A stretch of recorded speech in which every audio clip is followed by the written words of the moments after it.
A'udzubillahi minasyaitonirrajim. Bismillahirrahmanirrahim.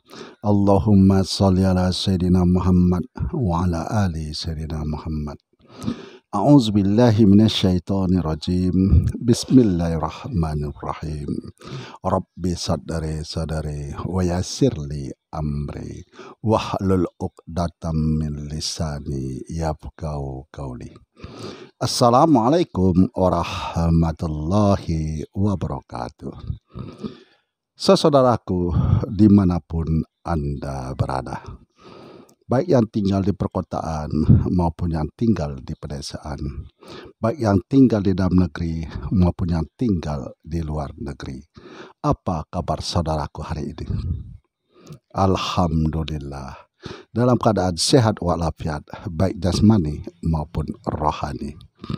Nah, saudaraku, dimanapun Anda berada, di dalam hidup ini kita selalu memohon kepada Allah yang Maha Kuasa untuk diselamatkan di dunia dan di akhirat, dan selalu memohon kepada Allah supaya diberikan kepada kita jalan yang lurus, jalan yang dirahmati dan diredoi.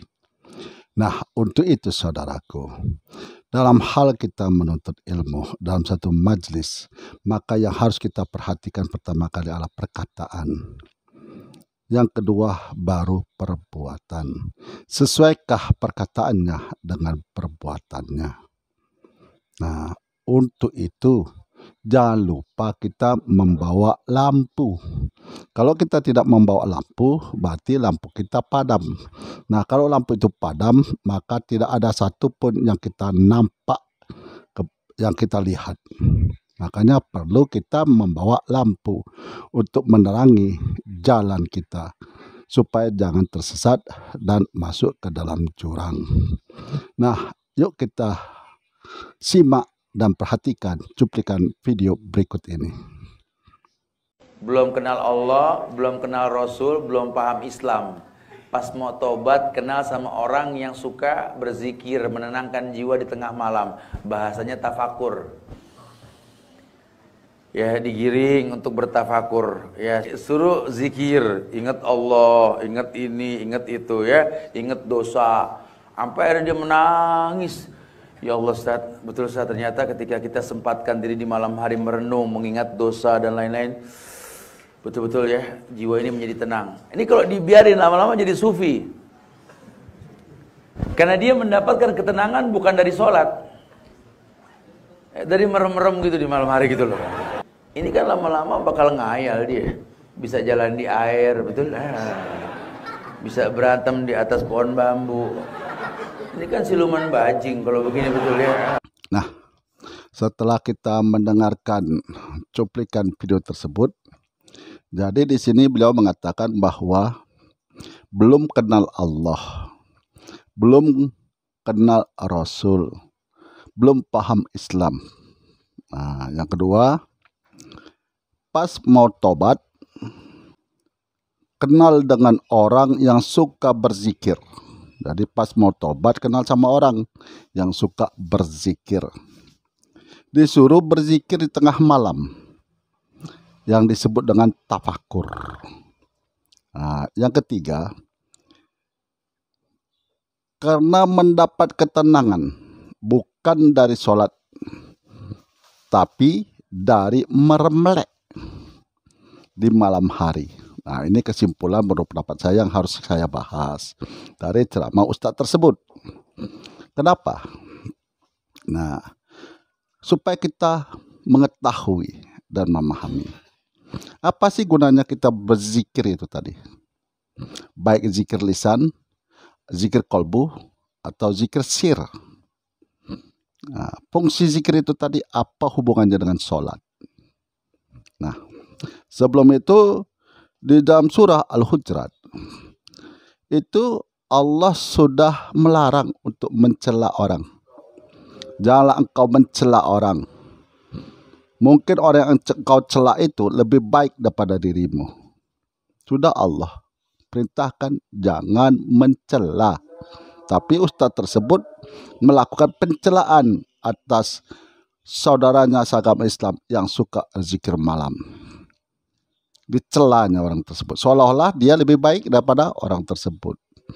Padahal dia tidak mengetahui dan tidak memahami hubungan antara zikrullah dengan salat. Nah, kita lihat lagi di dalam Al-Quran, dalam firman Allah, di dalam surah Al-A'raf. Di situ Allah sudah berfirman, orang-orang yang beriman dan hati mereka menjadi tentram dengan mengingat Allah. Ingatlah, hanya dengan mengingat Allah hati menjadi tentram. Allah sudah mengasih tahu di dalam firman-Nya bahwa dengan mengingat Allah hati itu akan menjadi tentram.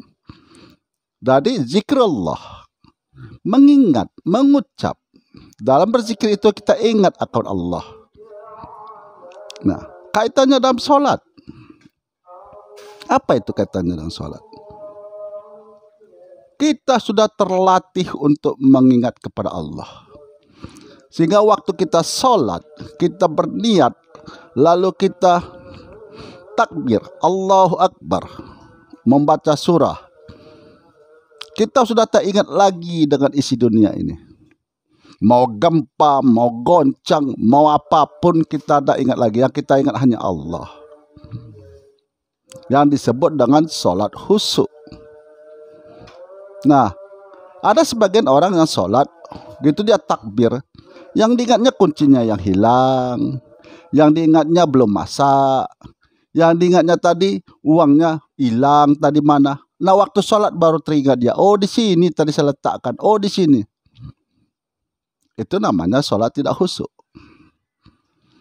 Karena sholat yang khusyuk itu adalah sholat yang semata-mata hanya ingat kepada Allah. Nah, inilah hubungannya antara latihan kita berzikir dengan sholat. Jadi orang sudah terbiasa dengan zikrullah, dengan menyebut Allah Allah atau tauhid la ilaha illallah, la ilaha illallah setiap waktu. Allah perintahkan untuk mengingat di setiap waktu. Waktu kau duduk, waktu kau berjalan, waktu kau tidur.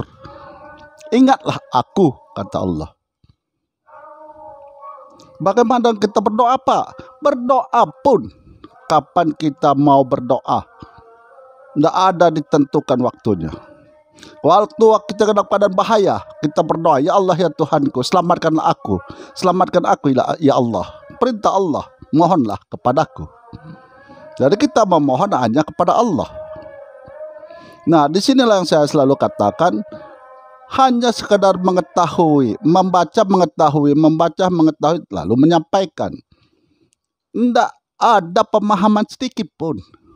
Tapi berani mencela orang, berani membidahkan orang.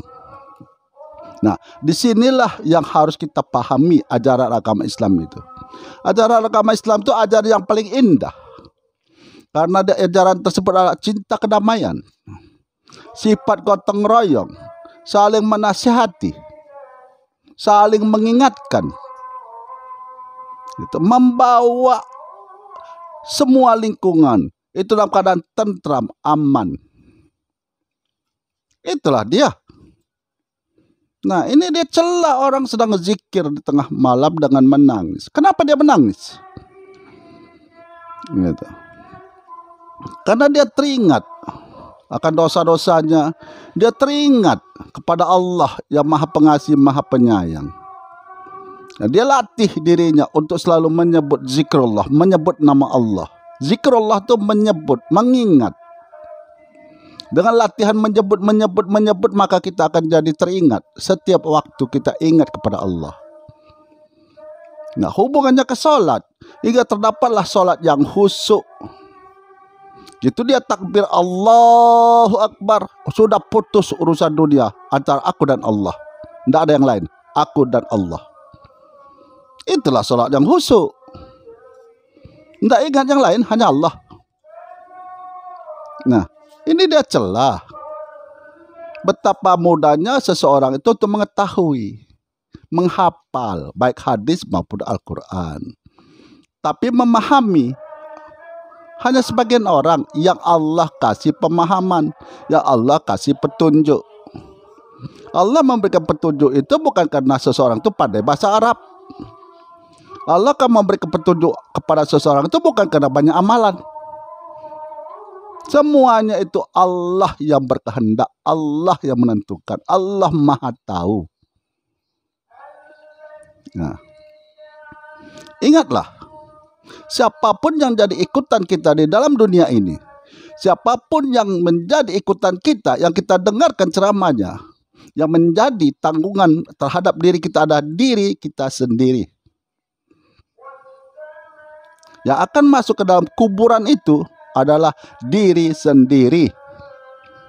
Disitulah Allah selalu memerintahkan berpikir dan renungkanlah, pikirkanlah. Perintah Allah banyak dalam Al-Quran untuk kita berpikir.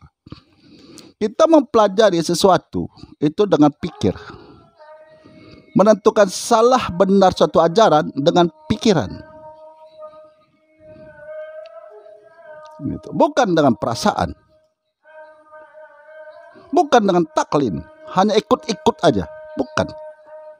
Karena kita akan dipertanyakan nanti.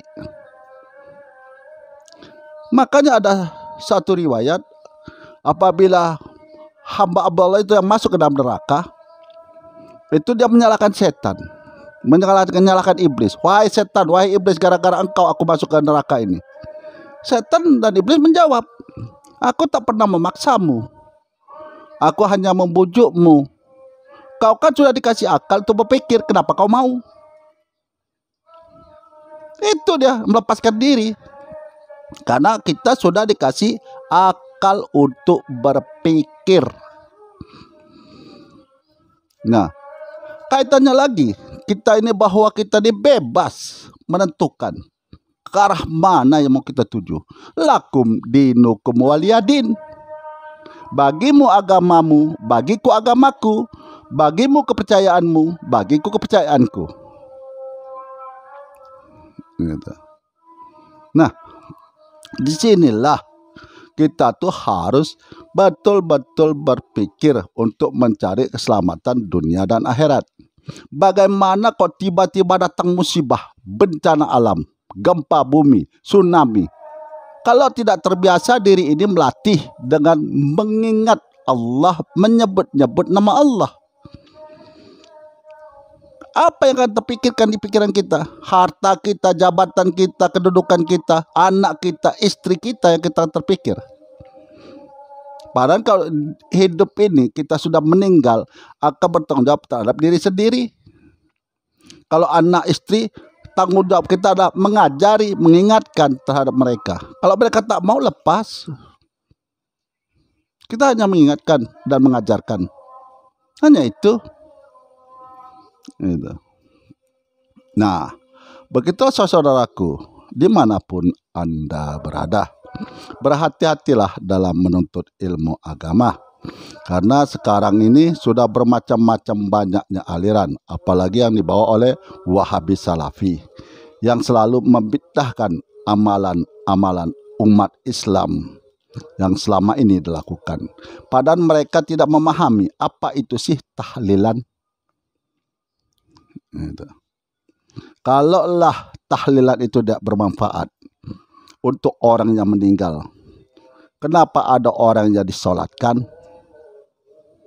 Kenapa Nabi mencontohkan mendoakan orang di dalam kubur dengan menusukkan pelepah batang kurma? Nah, ada lagi menentukan karena ditentukan waktunya. Dia tak memahami bahwa ada amalan itu yang ditentukan waktunya, ada amalan itu tidak ditentukan waktunya. Itu dia tidak memahaminya, sehingga seperti tahlilan, dua serangan di tahlilan.